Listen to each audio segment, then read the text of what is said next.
Good morning students. आज हम discuss करेंगे सोलर सिस्टम में the most important part planets के ऊपर। हमारे लास्ट पीरियड में हमने स्टार्स एंड सम एस्टेरॉइड्स के ऊपर डिस्कस किया था, गैलेक्सीज, कॉन्स्टलेशंस, इसके ऊपर डिस्कस किया था। हमने ये डिस्कस किया था हमारी जो सोलर सिस्टम है generally it comes under the milky way और आकाशगंगा galaxy. Galaxy means the cluster of stars. तो आज जो हमारी टॉपिक रहेगा it is all about the planets. Generally planets को डिफाइन किया जाए ना, व्हाट आर प्लैनेट्स, तो ये आंसर आएगा प्लैनेट्स आर द सेलेस्टियल और heavenly bodies which revolves around the sun in a particular orbit. Especially हमारी केस में the orbit is elliptical और egg shaped. In Greek word planets means होते हैं wanderer, means जो हमेशा movement करता रहता है in a constant speed. ठीक है, तो ये जैसे कि हमेशा मूव करता है इन ए कंस्टेंट स्पीड, इसी हिसाब से और इसी थ्योरी की वजह से they are known as the planets. हम इसको प्लैनेट्स बोलते हैं। प्लैनेट्स मीन्स वांडर, घूमना इधर उधर in a constant speed in a particular orbit. इधर उधर टर्म तो एप्लीकेबल नहीं होगा। In a particular orbit that means the elliptical orbit में जो मूवमेंट करते हैं हम उनको बोलते हैं प्लैनेट्स। ठीक है, कुछ डिकेड्स तक ये बताया गया there are 9 planets in our solar system, लेकिन 24 अगस्त 2006 में उसका जो ऑफिशियल स्टेटस को चेंज करवा दिया गया, क्योंकि ड्वार्फ तुम्हारे जो प्लूटो इसको कंसिडर किया गया एज द ड्वार्फ प्लैनेट, क्योंकि it doesn't dominate to orbit around the particular elliptical orbit. ये सक्षम नहीं था एलिप्टिकल ऑर्बिट में मूवमेंट करने के लिए। जनरली हम जानते हैं जो प्लैनेट्स होते हैं ना they move in elliptical orbit in anti clockwise directions, means इनका जो मूवमेंट होता है it is from west to east. तो डिटेल्स में सारा डिस्कस करेंगे। तो फर्स्ट ये है क्या है ना, planets are the celestial bodies which revolves around the sun in a particular orbit, particular elliptical orbit, elliptical path which is known as the orbits. तो जैसे कि मैंने कहा 24 अगस्त 2006 को प्लूटो का स्टेटस को चेंज करवा दिया, ऑफिशियली चेंज करवा दिया गया। दैट मीन्स पहले हमारे 9 प्लैनेट्स थे in our solar system. There are सिर्फ only 8 planets, Mercury, Venus, Earth, Mars, Jupiter, Uranus, Neptune. इसके लिए हम एक सेंटेंस यूज करते हैं, my very elegant mother just serve noodles. My for Mercury very means Venus, elegant Earth, mother हो गया Mars, just Jupiter, just served हो गया सैटर्न, यूरेनस, नेपच्यून। तो ऐसे सेंटेंस को यूज़ करते हैं जिसकी वजह से हमें जो प्लैनेट्स का जो क्रम है ना आसानी से बोल लेते हैं। तो क्या ये तो छोटे छोटे जूनियर क्लासेस में हमें पढ़ गया है, number of planets, name of their planets, ये सब डिस्कस करते हैं। तो बस ये है कि प्लैनेट्स क्या है, इज आर सेलेस्टियल बॉडीज जो रिवॉल्व करते हैं इन कांस्टेंट स्पीड में। They have no light, luminous bodies हैं। जब हम लाइट चैप्टर को कवर करेंगे ना तो वहाँ पे हम 2 टाइप का बॉडीज़ के ऊपर पढ़ेंगे। एक है आपका लुमिनस बॉडीज़, एक होता है non luminous bodies. Luminous bodies क्या होता है, the body which emits light. ऐसा बॉडी जो लाइट एमिट करता है हम इसको लुमिनस बॉडीज़ बोलते हैं। The substance the body which don't emit light which is non luminous bodies. ठीक है, तो लुमिनस बॉडी हमारे प्लैनेट्स है बट उसका दे नो ओन लाइट, उनके पास अपना लाइट नहीं होता। This is the reflection light of the sun. कल मैंने बताया था sun is a huge ball of gas जिसमें हाइड्रोजन और हीलियम के रिएक्शंस होता रहता है। न्यूक्लियर फ्यूजन की वजह से कुछ लाइट एमिट होता रहता है, ट्रेमेंडस अमाउंट ऑफ लाइट और एनर्जी। इकोसिस्टम चैप्टर में भी एक मैंने डिस्कस किया था, समझ में आया। तो प्लैनेट्स का अपना लाइट नहीं होता है, ये सन की लाइट है जो रिफ्लेक्शंस की वजह से ये चीज़ हमें दिखता है, just due to the reflection of the sunlight and the presence of the opacity of substance, जैसे प्लैनेट्स वगैरह। समझ में आया। तो कुछ और इसमें जो पॉइंट्स है वो क्या है ना, इसमें जो फर्स्ट चार प्लैनेट्स है आपका मर्क्यूरी, वेनस, अर्थ, मार्स, इसको हम इनर प्लैनेट्स कंसिडर करते हैं। They are made up of rocks.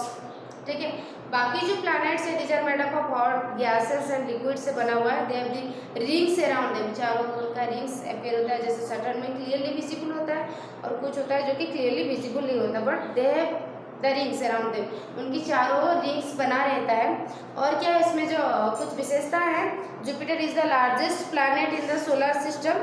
कल मैंने बताया था हमारे जो सन की डायमीटर, ये सारे पॉइंट्स को ध्यान रखिएगा। सन की डायमीटर हमारी जो डायमीटर से ज़्यादा 100 टाइम्स ज़्यादा होता है और वजन 3 लाख टाइम्स ज़्यादा होता है।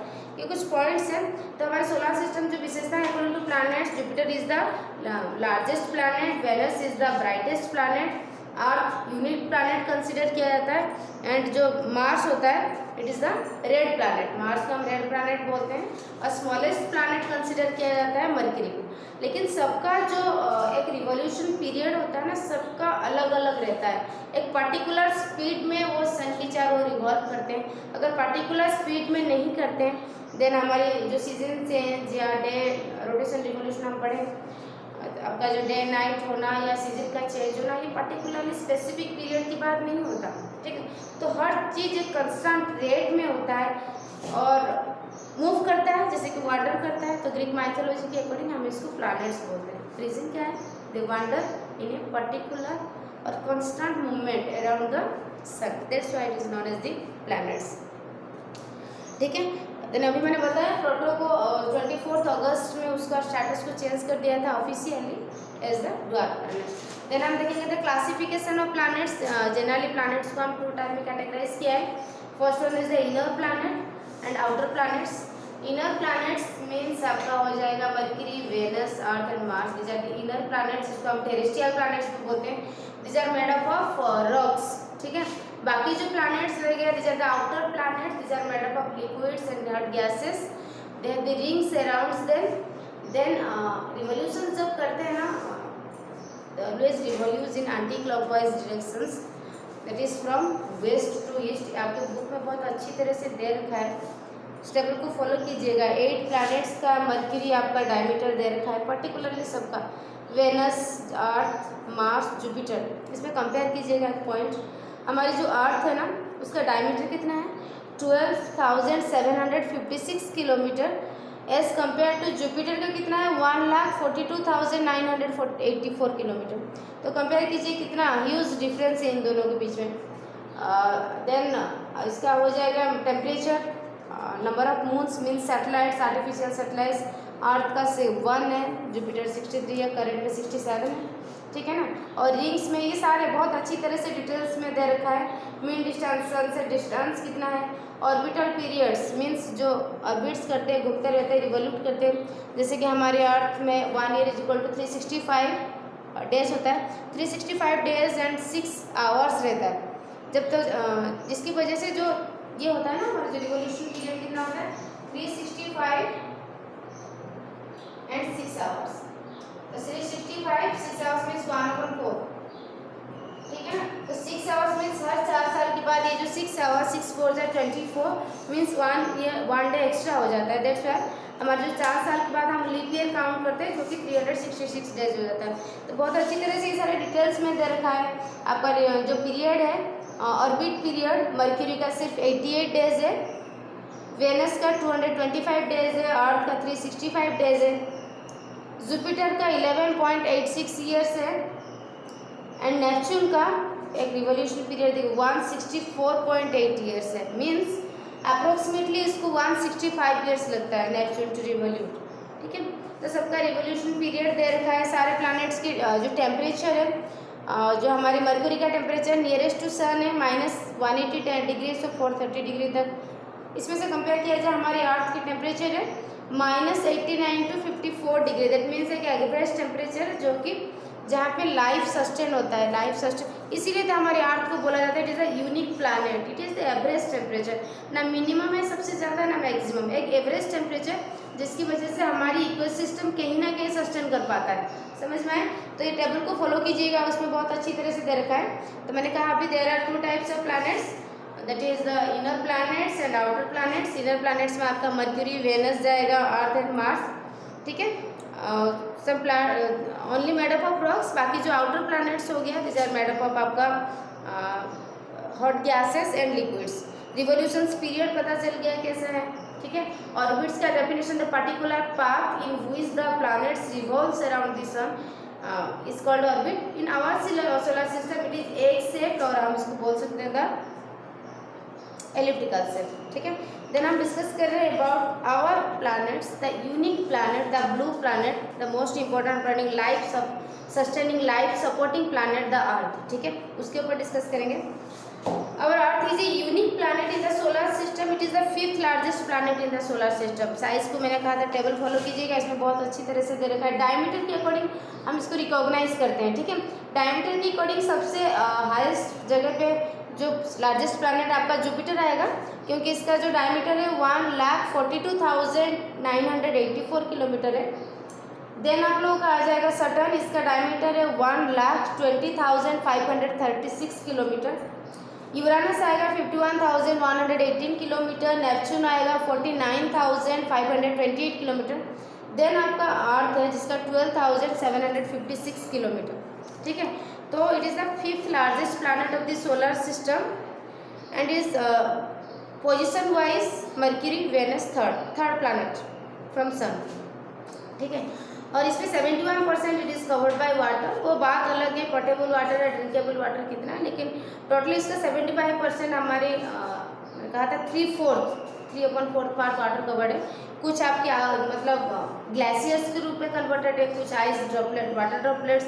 बहुत कम अमाउंट है जो कि प्योर वाटर या पोर्टेबल वाटर के तौर पे हम यूज़ करते हैं due to the reason of water pollution. वो तो अलग चैप्टर में कवर करेंगे.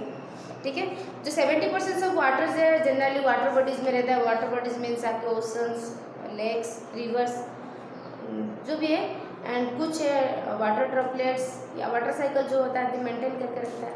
वाटर साइकिल सिर्फ इसी प्रोसेस में संभव है क्योंकि वाटर साइकिल का जो डेफिनेशन क्या होता है, what is water cycle? The cyclic movement of water to keep a balance in our atmosphere or biosphere is called the water cycle. cyclic movement हमेशा रहता है.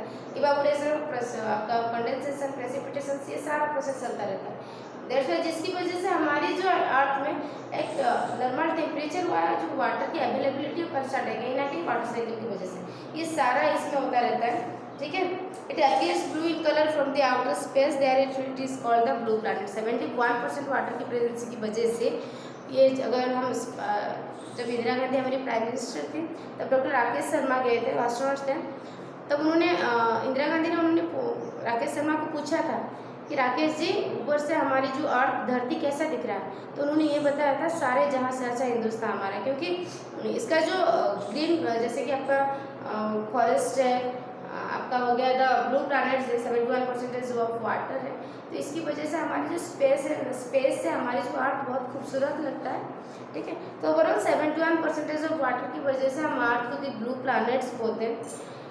अच्छा, जनरली क्वेश्चन आता है why earth is called the unique planet, अलग planet, इसको क्यों बोला जाता है? 3 पॉइंट्स है कि आपका सुइटेबल टेम्परेचर की वजह से, सुइटेबल टेम्परेचर. सेकेंड हो गया favourable atmosphere. Atmosphere, what is atmosphere? Atmosphere is the blanket of air which protects us from the harmful rays of sun. The ozone layer है, different types of layer है. Generally sunlight हमारे पास नहीं पहुंच पाता, सारा बहुत कम अमाउंट में हमारे पास पहुंचता है. कुछ रेडिएशंस होता है, कुछ रिफ्लेक्शंस होता है due to the water dust particles की वजह से रिफ्लेक्शन ऑफ एक्व सब्सटेंस आ जाता है. तो बहुत कम अमाउंट ऑफ लाइट जो हमारे पास पहुंचता है. तो एटमॉस्फेयर ना सिर्फ हमें हार्मफुल रेज से बचाता है, अलग अलग तरीके से वो हमारी प्रोटेक्ट करता है. सुइटेबल टेम्परेचर है, फेवरेबल एटमॉस्फेयर है, अवेलेबिलिटी ऑफ वाटर, ये 3 चीज़ की वजह से अर्थ को हम कंसिडर करते हैं एज द यूनिक प्लैनेट. ठीक है, तो फर्स्ट हम देखेंगे about the suitable temperature. Earth is located at the favourable distance from the sun. Third planet है मर्क्यूरी, वेनस, अर्थ. ठीक है, तो इसके जो टेम्परेचर है ये मर्क्यूरी की तरह इतना गर्मी नहीं है. मर्क्यूरी का टेम्परेचर कितना है? Highest maximum 400 degree Celsius. और नेपच्यून की तरह इतना ठंडा नहीं है, -200 डिग्री. ना हमारा टेम्परेचर मैक्सिमम है ना मिनिमम है. मैक्सिमम मर्क्यूरी की तरह 400 सेल्सियस नहीं है, ना नेपच्यून की तरह -200 डिग्री सेल्सियस है. हमारी जो एक एवरेज टेम्परेचर है जो कि 22 डिग्री सेल्सियस कैलकुलेट किया गया है, जो कि बहुत फेवरेबल है लाइफ को सस्टेन करने के लिए. सेकंड है फेवरेबल एटमॉस्फेयर. मैंने कहा एटमॉस्फेयर की डेफिनेशंस क्या होगा? It is a layer, it is a blanket of air which protects us from the harmful rays of sun. इसमें मैंने कहा था layer of atmosphere, troposphere, stratosphere, mesosphere, thermosphere, exosphere, सबके अलग अलग इम्पोर्टेंट्स हैं. 1600 किलोमीटर तक हमारी प्रेजेंस ऑफ एयर है, ग्रेविटीज़ है. तो ये सब रीजन से कहीं ना कहीं हमें लाइफ सस्टेन करने के लिए ईजी करता है. इसमें 21% आपका ऑक्सीजन है, 78% the most abundant gas nitrogen मिलेगा, 0.03% कार्बन डाइऑक्साइड है. तो ये सारा चीज़ होता है जो कि हमें एज ए यूनिक प्लैनेट के तौर पर अर्थ को अलग करवा देता है. देन आपका अवेलेबिलिटी वाटर भी है. प्रेजेंस ऑफ वाटर 71% वाटर है, जो कि हमारी बेसिक नीड्स है वो सारे हमें अर्थ से फुलफिल हमारी हो जाता है। इसी वजह से हम अर्थ को एज ए यूनिक प्लैनेट्स बोलते हैं। ठीक है, तो आज हमने प्लैनेट्स के बारे में बताया। प्लैनेट्स क्या है? ग्रीक माइथोलॉजी के according they are the wanderer, they revolves always revolves around the sun in a particular speed, that's why it is called planets. Two type of planets, inner planets, outer planets, Mercury, Venus, मर्थ, Earth, inner planets, बाकी सारे outer planets. Inner planets are made up of rocks, outer planets are made up of hot gases. Anti clockwise movement होता है from west to east. ठीक है, सबका revolution period mercury का सबसे कम है 88 डेज, जबकि नेपच्यून का 187 पॉइंट या 188 ईयर्स हम कैलकुलेट करते हैं।